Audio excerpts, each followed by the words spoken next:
성경 말씀 누가복음 22장 39절 말씀부터 44절 말씀까지 같이 봉독하도록 하십시다. 예수께서 나가사 습관을 쫓아 감람산에 가시매 제자들도 쫓았더니 그곳에 이르러 저희에게 이르시되 시험에 들지 않기를 기도하라 하시고 저희를 떠나 돌 던질 만큼 가서 무릎을 꿇고 기도하여 가라사대 아버지여 만일 아버지의 뜻이여든 이 잔을 내게서 옮기시옵소서. 그러나 내 원대로 마옵시고 아버지의 원대로 되기를 원하이다 하시니 사자가 하늘로부터 예수께 나타나 힘을 돕더라. 아멘. 우리 지난 시간이 아니라 지난 주일날 우리 본문 말씀을 통해서 우리가 시험에 들지 않도록 기도하라라고 하신 그 예수님의 그 말씀을 참고를 하면서 우리가 늘 깨어서 기도하고 승리해야 된다는 사실을 말씀을 참고를 했습니다. 우리 오늘은 예수님께서 시험에 들지 않도록 기도하라라고 하신 이유에 대해서 말씀을 참고를 하려고 합니다. 왜 시험에 들지 않도록 기도하라라고 하셨느냐 하는 겁니다. 결론부터 먼저 말씀을 드리면 우리가 시험에 든다는 것은 상당히 위험한 상황이고 또 우리 영과 육이 굉장히 힘들어지고 신앙으로 넘어질 수 있는 그런 상태죠. 그런 상태에 있을 때 기도하라라고 하신 이유는 기도하면 하나님이 우리를 도와주시기 때문입니다. 우리가 어렵고 힘들 때, 낙심되고 절망될 때 포기하고 엎드려질 것이 아니라 그 순간에도 우리가 하나님을 찾으면 하나님께서 우리를 도와주셔서 승리하게 하시는, 이기게 하시는 역사가 있기 때문에 시험에 들지 않도록 기도하라라고 말씀을 하신 겁니다. 그래서 오늘은 시험에 들지 않도록 기도할 때 하나님께서 어떻게 도우시는가 하는 내용을 참고를 하려고 합니다. 하나님이 우리를 어떻게 도우시는지 알면 우리가 살면서 그런 현상이 나에게 일어나면 뭘 느낄 수 있습니까? 하나님이 함께 하시고 나를 돕고 계시는구나. 절망적인 상황에서 하나님 나를 버리셨구나가 아니라 그 절망 가운데서 뭘 느낍니까? 하나님이 함께 하시고 도우심을 우리가 느끼고 깨닫게 되고 담대해질 수 있기 때문에 오늘 이 말씀을 참고를 하려고 합니다. 한 가지 더 결론을 말씀을 드리면 하나님께서 우리를 돕는 도우심은 영적인 것과 육적인 것 모두를 도우십니다. 되게 우리가 신앙생활 하면서 하나님의 역사, 하나님의 도우심이라고 우리가 이야기를 하면 육적인 것, 또 일반적이고 일상적인 것은 하나님의 도우심의 범주에 안 넣는 경우가 있는 것 같습니다. 꼭 초자연적인 역사가 일어나고 기도로 정말 초자연적인 기적적인 그런 역사가 일어날 때 하나님이 나와 함께 하셨구나. 근데 일상 가운데서 도우신 하나님의 역사를 우리는 잘 깨닫지 못할 경우가 있죠. 하나님께서 우리를 도우시는 일은 영적인 일, 육적인 일, 범사 모든 일에 도우시고 함께 하신 하나님이십니다. 그래서 먼저 그 말씀을 결론부터 말씀을 드렸습니다. 오늘 여기 본문 말씀에 보면 누가복음 22장 43절에 보면 예수님께서 간절히 하나님께 기도하실 때 사자가 하늘로부터 예수께 나타나 힘을 돕더라. 사자가 하늘로부터 예수께 나타나 힘을 돕더라 라고 말씀을 하셨습니다. 여기 사자는 어떤 뜻이 있습니까? 사자는 보통 우리 성경에서 천사로도 번역이 되고 사자로도 번역이 됩니다. 천사입니다. 쉽게 말하면 하나님의 명령을 받아서 우리에게 하나님의 뜻을 전달하고 하나님의 심부름꾼이죠. 그리고 여기 힘을 돕더라 그랬습니다. 힘을 돕더라. 이 힘을 돕더라 하는 헬라 원어의 의미는 강하게 한다, 원기를 북돋운다 라는 뜻이 있습니다. 그러니까 강하게 한다, 원기를 북돋운다, 그 뜻은 육신에 힘을 준다는 거죠. 그 육적인 문제에 하나님께서 도우심을 주시는 의미를 교훈을 하고 있는 겁니다. 지난 주일날도 말씀을 상고했던 것처럼 예수님께서 죽음을 두려워하셔서 육신적으로도 굉장히 연약해져 있는 그런 상태인 것을 말씀을 상고를 했습니다. 그래서 예수님도 죽음이 두려워서 내가 거의 죽게 되었다라고까지 말씀하실 정도로 마음도 약해졌고 육신도 약해져 있는 그런 상황이었습니다. 그래서 기도도 할 수 없는 그런 상황일 때 예수님께서 하나님 앞에 엎드려 하나님 도와주십시오 라고 기도했을 때 하나님께서 천사를 보내서 연약한 육신을 원기를 북돋우어서 육신이 강하게 하셔서 더 간절히 힘을 내어서 하나님 앞에 기도할 수 있도록 도우셨다는 사실을 지금 우리에게 교훈을 하시는 겁니다. 또 한 가지 힘을 돋우었다라는 이 사실을 통해서 우리가 한 가지 기억해야 될 게 뭐냐 하면 하나님께서 우리를 도와주시는 이유가 뭡니까?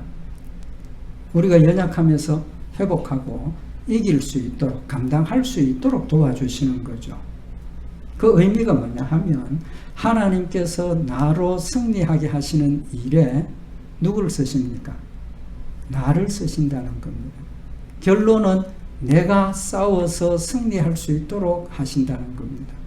하나님이 도와주신다고 해서 나는 그냥 힘이 없어서 그냥 가만히 누워있는데 움직이지도 못하는데 하나님께서 천사를 보내서 마귀를 쫓아주시고 내가 거기에서 일어날 수 있도록 물론 그런 경우도 있지만 원칙적으로 하나님께서 나를 도우시는 도우심은 나에게 힘을 주셔서 믿음을 강하게 하셔서 연약한 육신에 힘을 주셔서 일어나서 기도하게 하시고 또 그 과정에서 내 육신이 또 내 믿음이 강건해져서 내가 사탄과 싸워서 승리하도록 하시는 하나님이시라는 겁니다.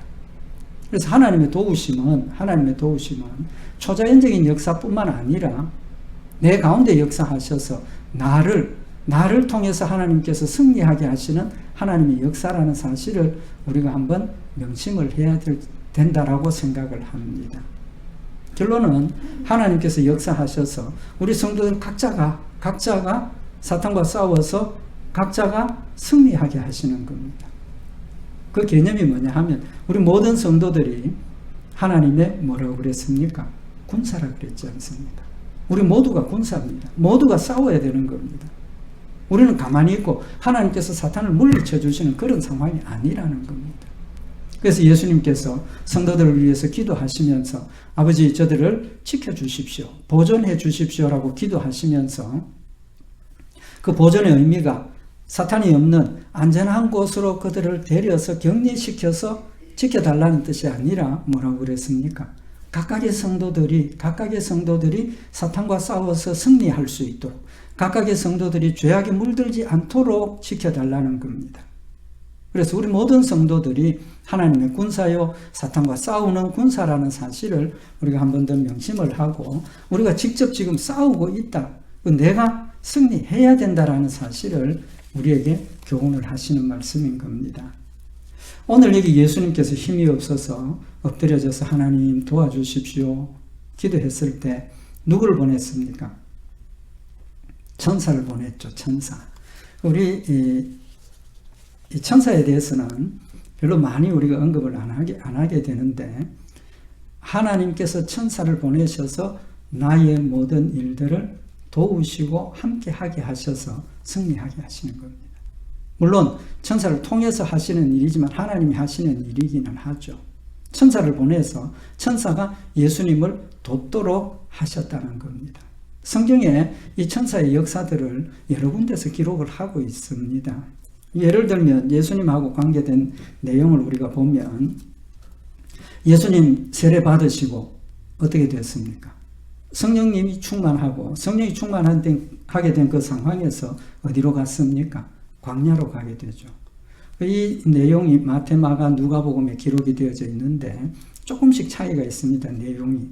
마태복음 4장 1절에 보면 그때에 다시 말하면 세례를 받으시고 성령이 충만한 그때에 예수께서 성령에게 이끌려 마귀에게 시험을 받으러 광야로 가사 성령이 그를 예수님을 데리고 광야로 이끌어 가셨다는 것. 강권적으로 광야로 가게 하셨다는 겁니다. 그리고 마귀에게 시험을 받으러 광야로 갔다 그랬습니다.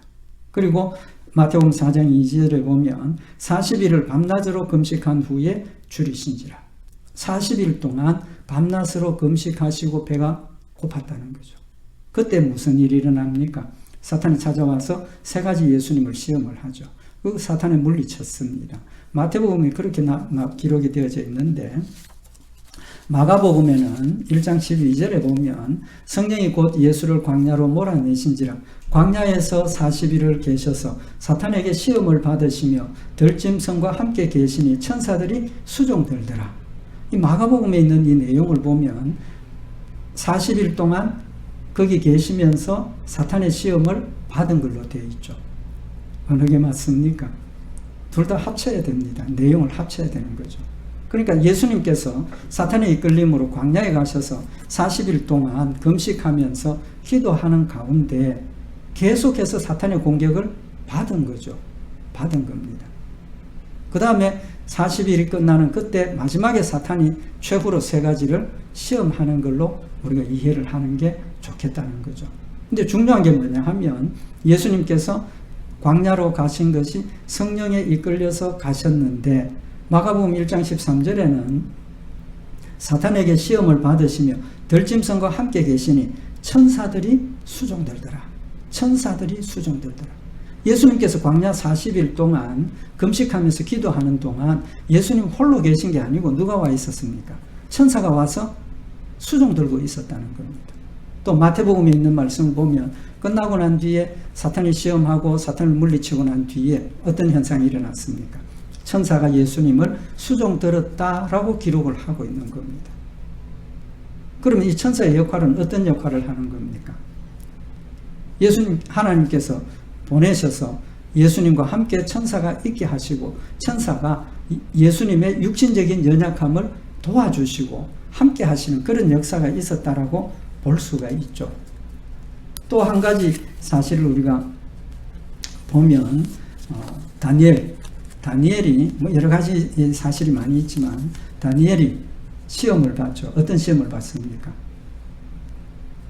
일정 기간 동안 왕만 경배해라. 다른 사람 경배하거나 찾으면 사자굴에 던진다. 다니엘이 믿음으로 창문을 열어놓고 자신이 하던 대로 하나님께 계속 기도해서 매일 기도한 겁니다. 그걸 기화로 고소하게 되고 붙잡혀서 어떻게 됩니까? 사자굴에 던져지게 되죠. 근데 어떻게 되었습니까? 하나님께서 그를 지키셨습니다. 다니엘서 6장 22절에 보면 나의 하나님이 이미 그 천사를 보내어 사자들의 입을 봉하셨으므로 하나님께서 하신 일이지만 누구를 보내서 했다 그랬습니까? 천사들을 보내어서 다니엘을 물지 못하도록 사자들의 입을 봉하셨다 그랬어요. 그 외에 성경 곳곳에 뭐 엘리야도 이세벨이 널 죽이겠다 할 때 겁이 나가지고 낙심해서 광야에 가서 로뎀나무 아래 엎드려 있을 때 하나님께서 어떻게 하셨습니까? 천사를 보내어서 깨워서 음식을 먹으라. 또 음식 먹고도 회복을 못하니까 또 깨워서 음식을 먹으라. 이렇게 하나님께서 여러 가지 천사들이 우리를 돕고 지키는 그런 역사가 성경에 기록이 되어져 있습니다. 그러면 천사를 어떤 존재로 받아야 됩니까? 천사는 사자입니다. 하나님의 일꾼이라는 거죠. 사자, 보내심을 받은 자입니다. 영적인 일도 하고 육적인 일도 합니다. 오늘 본문 말씀에 나타나고 있는 것처럼 예수님이 육신이 연약해서 낙심해 있을 때, 탈진해 있을 때 천사가 와서 그의 육신의 힘을 북돋워주고 원기를 북돋워 주는 겁니다. 육신의 연약함을. 예수님께서 제자들에게 뭐라고 말씀하셨습니까? 깨어있으라, 깨어있으라. 시험에 들지 않도록 깨어있으라. 그리고 무슨 말씀하셨습니까? 육신이 연약하니라. 육신이 연약하니라. 기도하고 싶은데 너무 피곤해서 무릎을 꿇고 엎드려 있을 때 저절로 잠이 들어요. 하나님께서 우리에게 천사를 보내셔서 우리를 힘을 주시고 깨워주셔서 기도하게 하시고 때로는 낙심하고 절망할 때 천사를 눈에 보이지 않죠. 천사를 보내서 우리 마음에 담대함을 주시고 물론 성령의 역사와 함께 하시는 거지만 그렇게 역사를 한다는 겁니다. 마태복음 18장 10절에 보면 삼가 이 소자 중에 하나도 업신여기지 말라. 너희에게 말하노니 저희 천사들이 이 소자 중에 하나도 업신여기지 말라. 너희에게 말하노니 저희 천사들이 그랬습니다. 그 뜻이 뭡니까? 어린 소자 각각에게 누가 있다는 겁니까? 천사가 있다는 겁니다. 천사가 있다는 겁니다.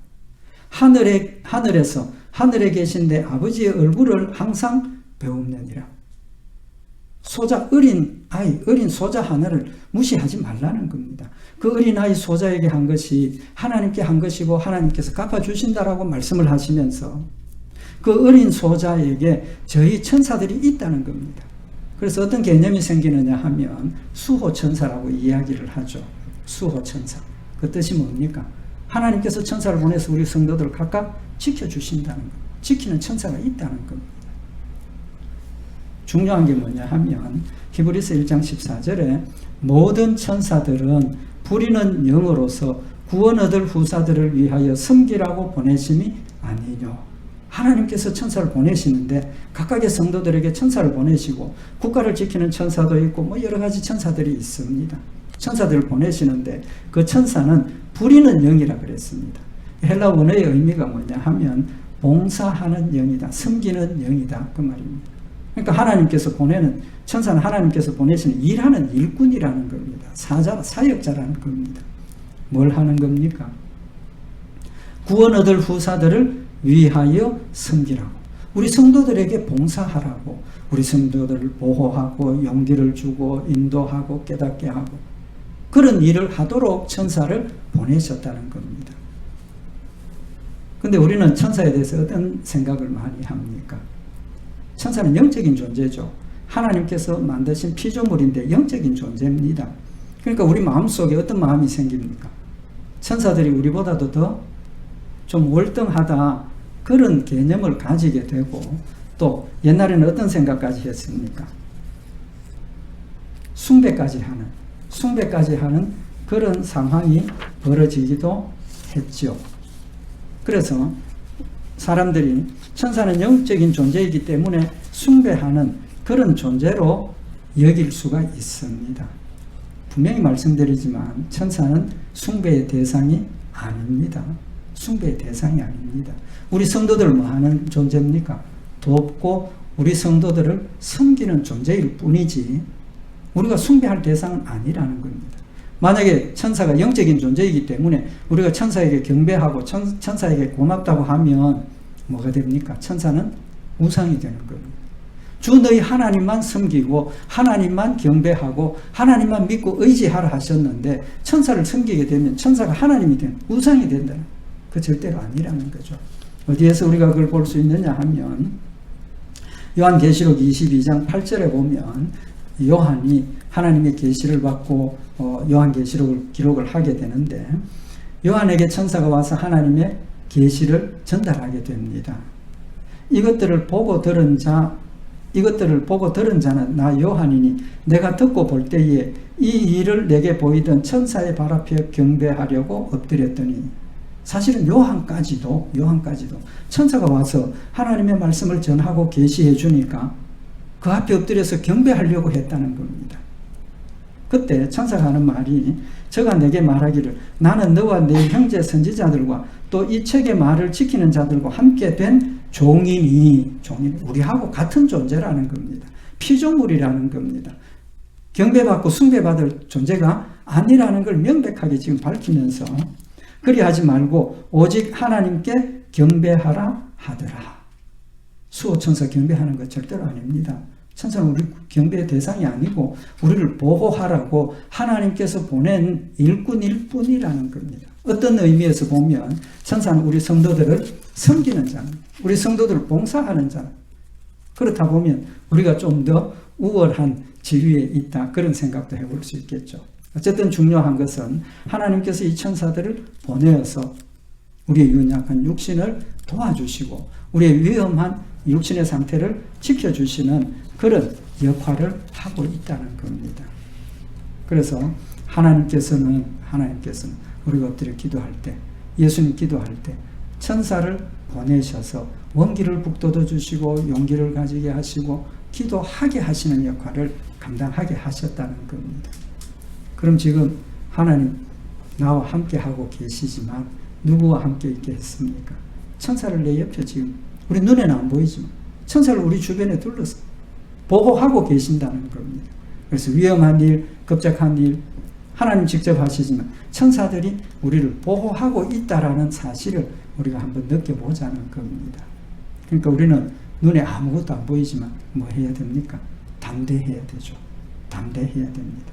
강건해져야 합니다. 하나님이 나와 함께 하시고 함께 하심의 역사를 천사를 보내어서 천군 천사라 그랬지 않습니까? 천군 천사, 천군 만마 많은 수의 군대, 하나님의 군대인 천사들이 우리를 지켜 둘러서 보호하고 계신다는 사실을 우리가 한번 기억을 하면서 우리가 하나님 앞에 엎드려 기도할 때 그 천사들도 나를 위해서 보호하고 있다는 사실을 통해서 우리가 한번 담대해지고 강건해지는 그런 역사가 있기를 원합니다. 두 번째로 하나님께서 도우셨을 때 중요한 게 뭐냐 하면 예수님이 하나님의 뜻을 알고 기도하셨다는 겁니다. 하나님의 뜻을 알고 기도하셨다는 겁니다. 오늘 여기 누가복음 22장 42절에 보면 가라사대 아버지여 만일 아버지의 뜻이거든 이 잔을 내게서 옮기시옵소서. 그러나 내 원대로 마옵시고 아버지의 원대로 되기를 원하나이다. 지금 예수님께서 기도하신 이 내용을 마태, 마가, 누가, 요한복음에 다 기록을 하고 있는데 각각의 성경에 조금씩 차이가 있습니다. 어떤 데는 좀 더 구체적으로 기록이 되어 있고 어떤 데는 뭐 이렇게 간단하게 그냥 기록이 되어 있기도 한데 오늘 여기 누가복음에는 핵심이 뭐냐 하면 예수님이 지금 예수님이 원하는 게 있습니까? 없습니까? 예수님이 원하시는 게 있죠. 예수님이 원하시는 뜻이 뭡니까? 죽음이 두려워서 안 죽었으면 좋겠다. 그 뜻입니다. 그죠? 그 마음이 있다는 겁니다. 그러니까 여기 누가복음 22장에 42절에 아버지여 만일 아버지의 뜻이거든 이 잔을 내게서 옮기시옵소서.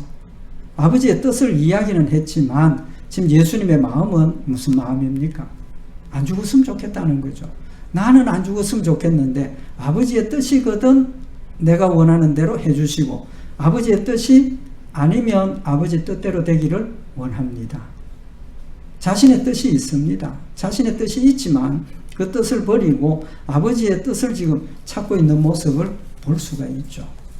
근데 마태복음에는 보면 20장 21절에 보면 예수께서 마태복음에는 보면 예수님께서 기도하시기를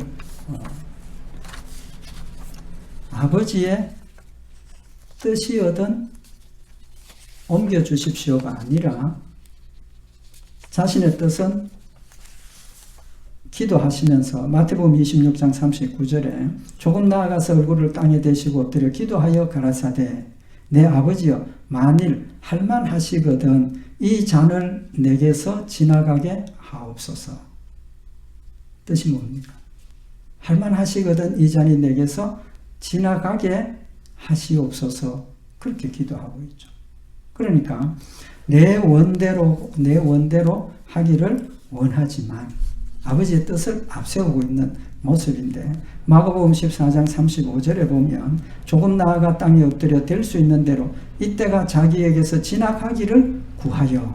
그러니까 예수님 뜻이 뭐라는 겁니까? 자기에서 그냥 안 죽고 지나가기를 원하는 그런 뜻을 지금 명백하게 밝히고 있는 거죠. 그래서 이때가 자기에게서 지나가기를 구하여 가라사대 아버지여 아버지께는 모든 것이 가능하오니 이 잔을 내게서 옮기시옵소서. 자신의 뜻을 마가복음에서는 명확하게 지금 밝히고 있는 겁니다.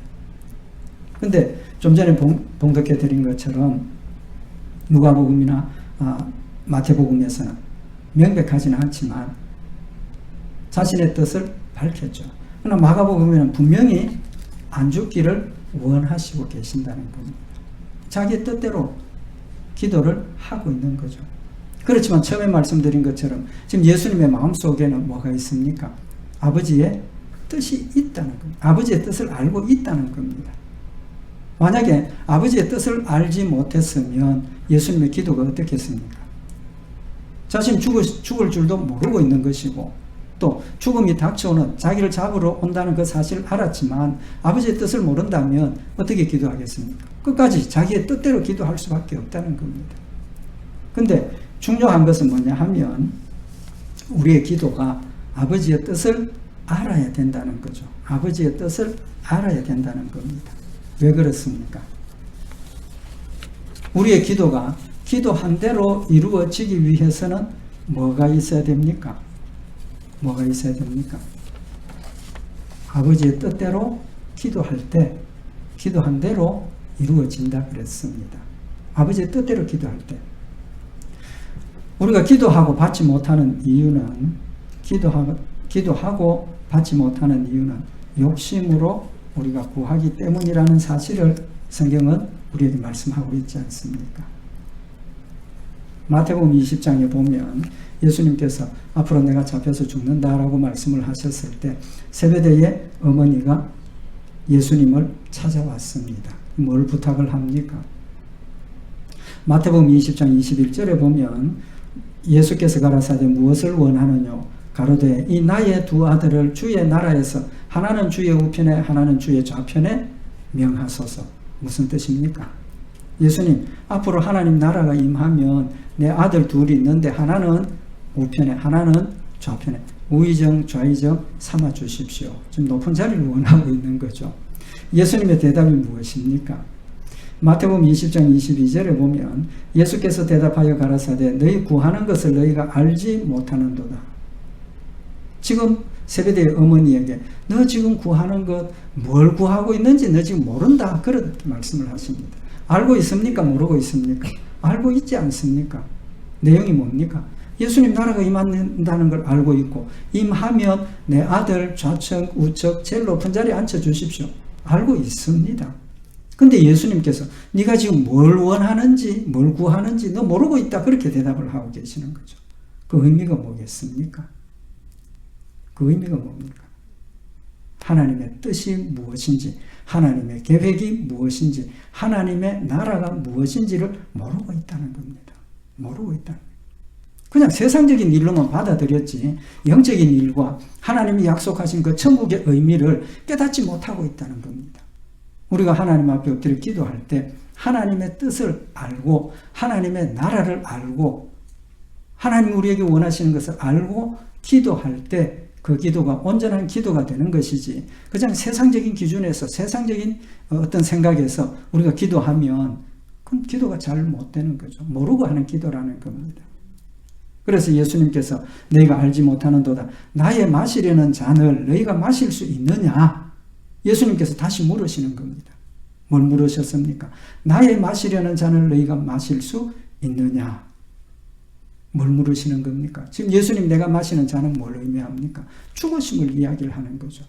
하나님의 뜻을 따라서 자신의 몸을 자신의 생명을 우리를 위해서 죽으실 그 일을 지금 말씀을 하고 있는 겁니다.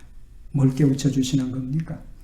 지금 그들이 예수님께 소원하는 기도의 내용이 하나님의 뜻과 하나님의 계획과 하나님의 우리에게 주신 축복을 전혀 모르고 있다는 사실을 지금 깨우쳐 주시는 겁니다. 예수님께서 지금 죽으신다는 것은 그들을 위해서 십자가에 못 박혀 죽으시는 것이고 그들이 죽으심으로 다시는 그들이 세상 것에 얽매이지 않고 세상의 권력이나 세상의 위치가 그들에게는 상관이 없고 천국에 가서 영원토록 하나님과 함께 사는 그 일이라는 사실을 지금 다시 한번 깨우쳐 주시는 겁니다. 그래서 야고보서 4장 3절에 보면 구하여도 받지 못하면 정욕으로 쓰려고 잘못 구함이니라. 우리가 하나님 나라의 뜻을 하나님 나라의 일을 기억지 않고 내 모든 것들 하늘나라의 상급으로 쌓아둔다는 사실을 우리가 기억지 않으니까 자꾸 육신의 것, 세상의 것 여기에 집착하게 되고 여기에 초점을 맞추고 기도하게 된다는 겁니다. 그러니까 우리의 기도가 어떻습니까? 하나님의 뜻과는 전혀 상관없는 일에 매어 달려서 너무 간절히 너무 애타게 하나님께 기도하고 부르짖는 경우들이 있지 않느냐는 겁니다. 때로는 내 뜻이 하나님의 뜻이라고 고집하고 때로는 내가 가지고 있는 지식이나 경험이 이게 하나님의 것이라고 생각을 하면서 하나님의 뜻과 전혀 다른 내용을 가지고 우리가 열심히 금식하고 기도하고 있는 그런 경우도 있지 않느냐는 겁니다. 때로는 내게 유익하면 이게 곧 하나님의 축복이고 내게 유익하면 이게 하나님 주신 은혜라고 생각을 하면서 다른 사람 생각하지 않고 오직 자신의 것만 메어 달려서 세상의 것을 하나님께 간구하면서 이것이 하나님의 뜻이라고 기도하고 있는 그런 경우도 우리에게 있지 않느냐는 겁니다. 예수님이 보실 때 너희가 지금 기도하는 걸 너희가 지금 모르고 있구나 그렇게 대답하실 수밖에 없는 그런 상황이라는 거죠. 요한일서 5장 14절에 보면 그를 향하여 우리의 가진 바 담대한 것이 이것이니 그의 뜻대로 무엇을 구하면 들으시니라. 우리의 기도가 기도한 대로 되어지는 기도는 하나님의 뜻대로 기도하면 저절로 그대로 되어지는 겁니다. 더 정확하게 이야기하면 하나님의 뜻대로 되어지는 일은 내가 기도 안 해도 하나님의 뜻대로 되어지는 겁니다. 그렇지만 우리의 기도가 하나님의 뜻을 따라 기도하고 응답받고 기도하고 되어지면 우리의 믿음이 더 자라게 되고 또 그 과정을 통해서 하나님의 뜻을 분별하게 되고 하나님이 원하시는 것이 무엇인가를 체험하게 되고 하나님을 더욱 뜨겁게 사랑하게 되고 우리의 믿음이 자라게 된다는 사실을 우리에게 교훈을 하고 있는 겁니다. 그래서 로마서 12장 2절에 보면 너희는 이 세대를 본받지 말고 오직 마음을 새롭게 함으로 변화를 받아 하나님의 선하시고 기뻐하시고 온전한 뜻이 무엇인지 분별하도록 하라. 우리 신앙생활에 어떻게 보면 제일 중요한 부분 중에 한 가지입니다. 제일 중요한 부분 중에 한 가지입니다. 뭘 알아야 됩니까? 하나님의 뜻을 아는 것이 제일 중요한 겁니다. 뜻을 알아야 뭐합니까? 순종하지 않습니까? 뜻을 알아야 순종을 하는 겁니다. 하나님 우리에게 원하시는 건 순종이지 않습니까? 순종하려면 하나님의 뜻이 무엇인지를 알아야 그 뜻대로 순종하는 것이 온전한 순종이 되지 내 기준에서 내 생각에서 세상 기준에서 내 마음대로 행하면서 나는 하나님 말씀 순종했다라고 하면 하나도 순종한 게 아니라는 겁니다. 우리가 알아야 할 것은 하나님의 뜻을 알아야 된다는 겁니다.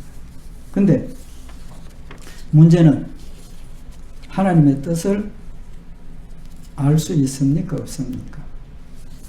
하나님의 뜻을 알 수 있습니까? 없습니까? 정확한 대답은 100%는 모릅니다. 그죠? 100%는 모릅니다.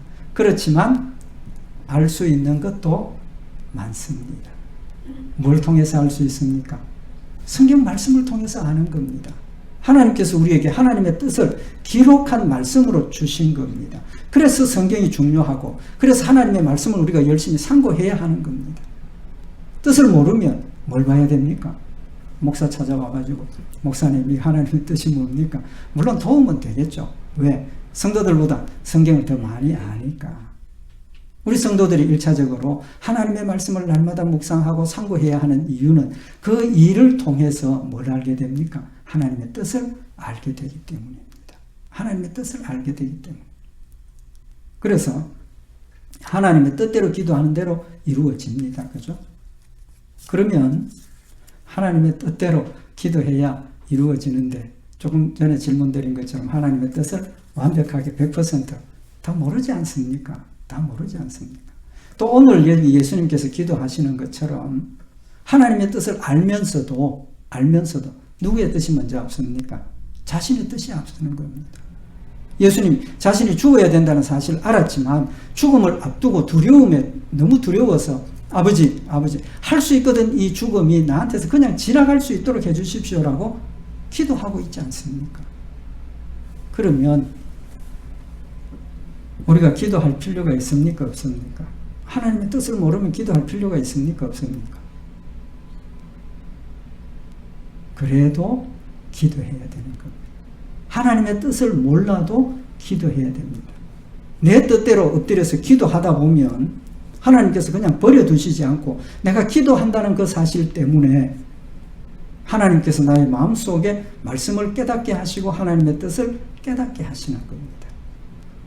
예수님께서 처음에는 자신의 뜻을 앞세워서 하나님 이 잔이 내게서 지나가게 해주십시오라고 기도했지만 두 번째 기도부터는 내용이 달라집니다. 내용이 달라져요. 어떻게 달라집니까? 나는 죽지 않는 거 원하지만 아버지의 뜻이면 죽겠습니다 라고 기도 내용이 달라진다는 겁니다. 마태복음 26장 42절에 보면 다시 두 번째 나아가 기도하여 가라사대 내 아버지여 만일 내가 마시지 않고는 이 잔이 내게서 지나갈 수 없거든 아버지의 원대로 되기를 원하나이다. 앞에 첫 번째 기도는 내 뜻대로 아버지 이게 지나가면 좋겠습니다. 그렇게 이야기를 했지만 두 번째 기도부터는 이게 내가 죽어야 된다면 아버지 뜻대로 되기를 원합니다 라고 기도의 내용이 180도 달라지는 겁니다. 180도 달라져요. 왜 그렇게 됐겠습니까? 성령님께서 그와 함께 하셨기 때문입니다. 성령님께서 그와 함께 하셨기 때문에 그가 엎드려서 육신의 욕심, 자기의 두려움에 하나님 죽지 않게 해주십시오라고 인간적으로 기도했지만 혼자 버려두신 것이 아니라 천사가 와서 내 육신의 힘을 도우셨던 것처럼 성령님께서 내 마음속에서 믿음을 강하게 하시고 하나님의 뜻을 완벽하게 깨닫게 하시고 용기를 주셔서 그래 내가 이 일을 해야만 하나님께서 나에게 주신 저 택한 백성들이 믿음으로 구원받게 되는구나. 결과를 깨닫게 되고 하나님 주신 사명감이 충만하게 되고 담대하게 일어나서 제자들에게 이제 가자라고 이야기를 하시면서 스스로 잡히시는 그런 용감함과 순종의 모습을 보여주시는 겁니다. 로마서 8장 26절에 보면 이와 같이 성령도 우리 연약함을 도우시나니 우리가 마땅히 빌 바를 알지 못하나 오직 성령이 말할 수 없는 탄식으로 우리를 위하여 친히 간구하시느니라. 내가 기도할 때 성령님께서 나와 함께 기도하시면서 내 연약함을 도와주셔서 하나님의 뜻을 깨닫게 하시고 하나님의 뜻을 깨달아도 또 딴 기도를 하고 있으면 성령님께서 내 마음속에 용기를 가지고 하나님의 뜻대로 기도할 수 있도록 누가 기도하고 있습니까? 성령님께서 나를 위해서 하나님의 뜻대로 말할 수 없는 탄식으로 기도하고 계신다고 말씀을 하고 있는 겁니다. 이와 같이 성령도 우리 연약함을 도우시나니 우리가 마땅히 빌 바를 알지 못하나 우리가 빌 바를 모른다는 그렇지만 오직 성령이 말할 수 없는 탄식으로 우리를 위하여 친히 간구하시느니라. 예수님께서 베드로에게 네가 오늘 밤 3번 부인한다. 예수님 나 죽는 데까지 따라갑니다. 예수님 대답이 뭡니까? 베드로야 사탄이 너를 지금 넘어뜨리기 위해서 노력하고 지금 공격하고 있지 않느냐? 내가 너를 위해서 뭐 했다 그랬습니까? 기도했다. 내가 너를 위해서 기도했으니 넘어졌을 때 성령의 역사로 네가 믿음으로 일으켜 세워지면 죽는 데까지 네가 따라올 것이다 라고 예수님 말씀하고 계시는 겁니다. 성령님 우리를 위해서 기도하고 계십니다. 하나님 우리를 위해서 기도하고 계시는 겁니다. 천사가 주변에서 우리를 도우시고 우리의 연약한 육신을 회복해 하셔서 엎드려 기도하게 하시는 역사를 하나님 지금 돕고 계신다는 겁니다. 마음을 감찰하시는 이가 성령의 생각을 아시나니 이는 성령이 하나님의 뜻대로 성도를 위하여 간구하심이니라. 성령이 나는 하나님의 뜻대로 기도하지 못하고 있지만 엎드려서 하나님을 찾는 그 순간에 때로는 내가 엎드려서 하나님도 찾지 못하는 그 순간에 성령님 찾아오셔서 내 마음속에 해야 한다는 마음을 열어주시고 깨닫게 하시고 기도할 수 있도록 힘을 주셔서 아버지라고 부르게 하신다는 겁니다. 그 부르심을 통해서 하나님께서 은혜를 더하시는 겁니다. 왜 그렇습니까? 그래야 하나님이 내 기도를 들으시고 함께 하신다는 사실을 우리 마음속에 확신을 가지기 때문입니다. 기도하지 않고 하나님의 응답을 들으면 우리 마음속에 하나님의 역사라고 생각하기보다는 우연히 그렇게 되죠. 또는 그걸 깨닫지 못하고 그냥 지나가 버려요. 그렇게 되는 겁니다. 그래서 하나님께서는 하나님이 나와 함께 하심을 명백하게 깨닫게 하시기 위해서 기도하라라고 하시는 겁니다. 아버지라고 부르라는 겁니다. 내용 상관없습니다. 하나님. 그래서 항상 쉬지 말고 기도하라라고 하시는 이유가 하나님을 늘 기억하라는 겁니다. 그때 나에게 되어지는 그 모든 일들이 하나님이 주심을 내가 깨닫게 되고 인정하게 되고 믿음을 고백하게 되고 우리의 믿음이 더 강건해지고 담대해진다는 사실을 말씀을 하고 있는 겁니다.